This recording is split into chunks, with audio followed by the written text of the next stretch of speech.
জনসংখ্যার এক নীরব সংকটের মধ্য দিয়ে যাচ্ছে জাপান।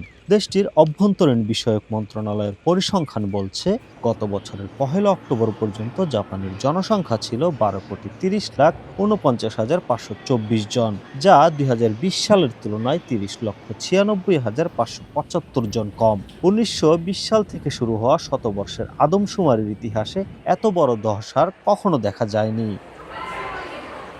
জাপানে জনসংখ্যা কমার প্রবণতা নতুন নয়, তবে এখন এই হ্রাসের গতি সব রেকর্ড ছাড়িয়ে গেছে। ২০০৮ সালের পর থেকেই দেশটির জনসংখ্যা ধারাবাহিকভাবে কমছে, তবে ২০১৫ সালে দেশটিতে জনসংখ্যা কমার হার স্পষ্ট হয়।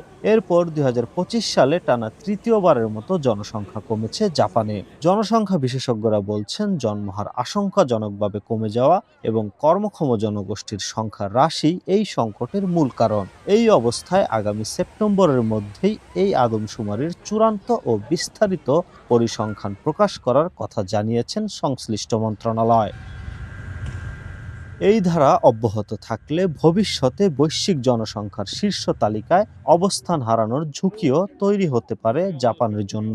অর্থনীতিবিদদের মতে, এই নীরব বিপর্যয় আগামী বছরগুলোতে দেশটির অর্থনৈতিক প্রবৃদ্ধি ও শ্রম বাজার স্থিতিশীলতার জন্য সবচেয়ে বড় চ্যালেঞ্জ হয়ে দাঁড়াবে। পরিস্থিতি নিয়ন্ত্রণে দেশটিতে এখনই রোবোটিক্স ও বিদেশি কর্মীদের উপর নির্ভরশীলতা বাড়াতে হচ্ছে।